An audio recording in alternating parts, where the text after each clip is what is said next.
Oh,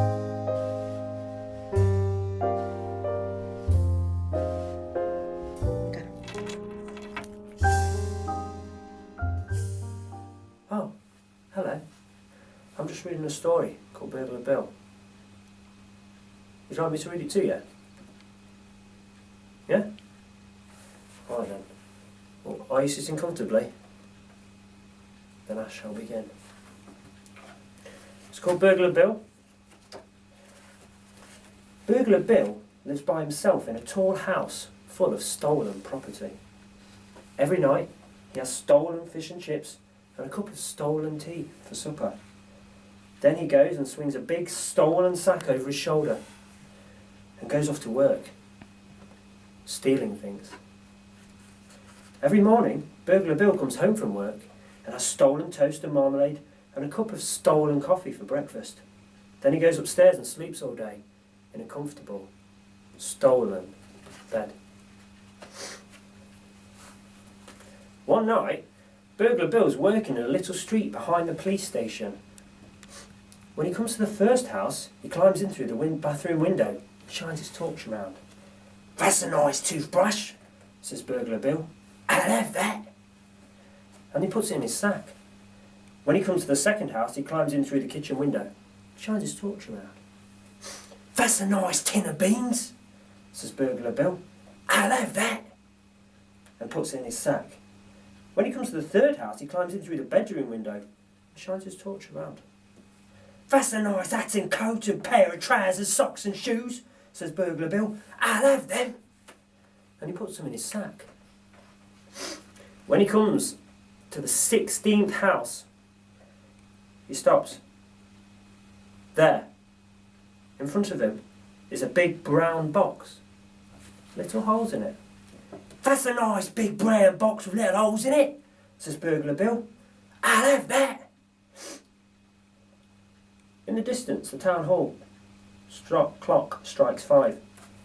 "Time to stop work," says Burglar Bill. He swings the sack over his shoulder, picks up the box and goes home to have breakfast.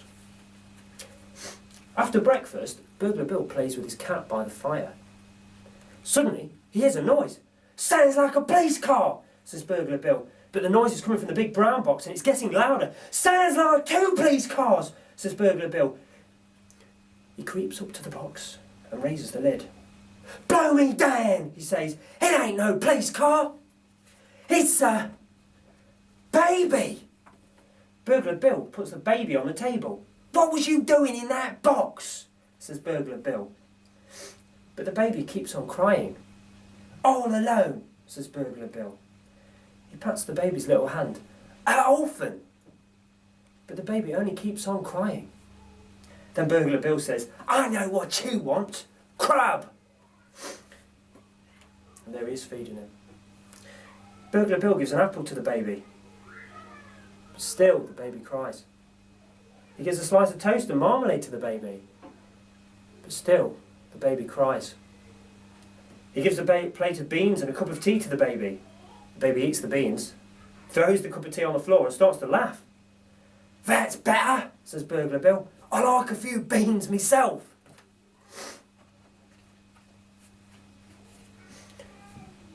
Burglar Bill sits by the fire and wonders what to do. The baby is crying again. He gives the baby a football to play with. The baby throws the football at the cat and keeps on crying. He gives the baby a book to look at. The baby bites a hole in the book and keeps on crying. He sings a song and plays the piano to the baby. The baby cries louder than ever. He falls off the piano stool and bangs his nose on the floor. The baby starts to laugh and shouts, "Again!" "Again?" says Burglar Bill. He rubs his nose. "I didn't want to do it the first time." Burglar Bill bounces the baby on his knee. "Sir," he says, "you can talk. Say Burglar Bill." "Burglar Bill," says the baby. "Say Peter Piper picked a pickled pepper," says Burglar Bill. "Burglar Bill," says the baby. Suddenly, Burglar Bill feels his knee getting wet and smells a smell. "Pooh," he says. "I know what you want." "Pooh," says the baby. Burglar Bill changes the baby's nappy. He doesn't have another one, so he uses an old bath towel instead.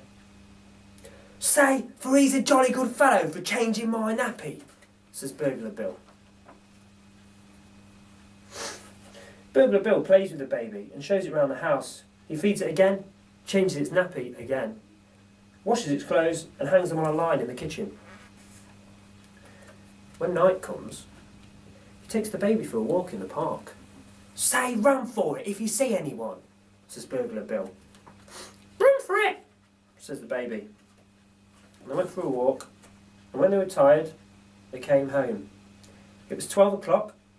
Burglar Bill put the baby to bed, and then he went to bed himself. Soon, he's softly snoring and dreaming of his childhood days. Suddenly, he wakes up. Downstairs, there's a noise. It's a noise that Burglar Bill has heard before. The noise of somebody carefully opening a window and climbing in. "Blow me down," says Burglar Bill. "I'm being burgled."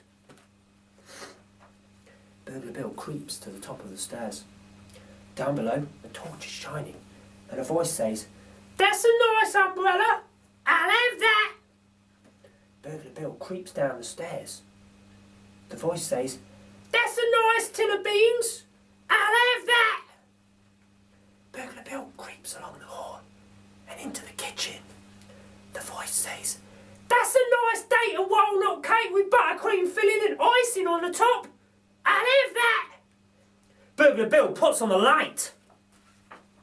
There, with a black mask over her eyes and a hand in the bread bin, stands a lady. "Who are you?" says Burglar Bill. "I'm Burglar Betty," says the lady. "Who are you?" "Oh." Burglar Bill puts on his own mask. "Oh," says Burglar Betty. "I know you. You're Burglar Bill. I seen your picture in the Police Gazette. Look here, I'm ever so sorry breaking in like this. If I'd have known..." "Don't mention it," says Burglar Bill. He holds out his hand. "I'm pleased to meet ya." "Likewise, I'm sure," Burglar Betty says. Burglar Bill makes a jug of cocoa and opens a packet of ginger biscuits. The two burglars sit round the kitchen table. "You married, Bill?" says Burglar Betty. "Nah," says Burglar Bill. "The right woman never came along." He offers the biscuits to Burglar Betty. She takes one, dips it in a cocoa. "Only I just wondered," she says, "seeing these baby things." "Oh, I got a baby," says Burglar Bill. "Found it in a doorstep in a box." "In a box?" says Burglar Betty. "That's right," says Burglar Bill. "A big brown box with little holes in it." "A big brown box with little holes in it?" says Burglar Betty. "That's right," says Burglar Bill. "Well, blow me down," says Burglar Betty. "That baby's mine." The two burglars hurry upstairs to the baby's room. "That's him," says Burglar Betty. She swings the baby in the air. "You see, he's got this little birthmark on his leg. And he gives him his own little clothes as well. What his grandma knit him." Back in the kitchen, Burglar Bill makes a fresh jug of cocoa and opens another packet of biscuits. Meanwhile, Burglar Betty tells him how she lost the baby. "You see, I just left him on the doorstep for a minute while I was burgling the house, and when I came out, he was gone. I thought the police had got him." "I only thought it was a useful sort of box," says Burglar Bill. "I never knowed there was a baby in it till I got it home."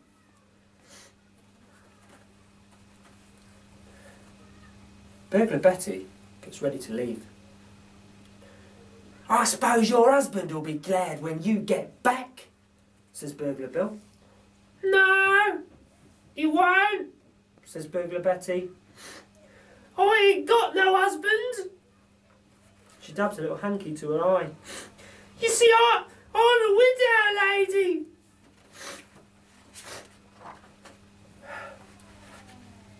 Burglar Bill walks through the town with Burglar Betty and the baby. "You know, Betty," he says, "getting burgled like that gave me a fright." "I know what you mean," says Burglar Betty. "Losing my baby like that gave me a fright.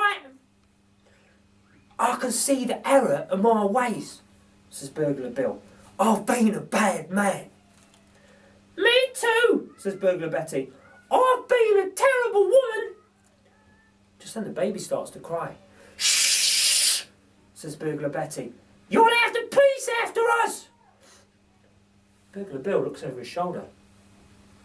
From now on, he says, I'm going to lead an honest life.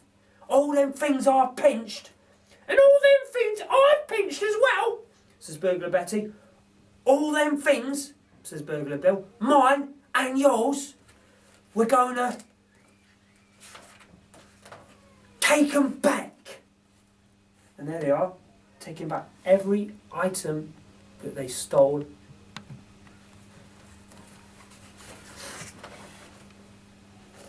So Burglar Bill stops being a burglar, and after a time starts working as a bread man in the local bakery. Burglar Betty stops being a burglar as well. When spring comes, she sells a house and gives the money to the police benevolent fund. Then she gets married to Burglar Bill. Outside the church, Burglar Bill stands with the baby in his arms. Say Bakery Bill, he says. Bakery Bill, says the baby. Say for he's a jolly good fellow for marrying my mum, says Bill. Say for he's a jolly good fellow for marrying him, Betty says. In the distance, the town hall clock strikes 4. Bill, Betty and baby leave the church, walk down behind the little street behind the police station and go home to have their tea.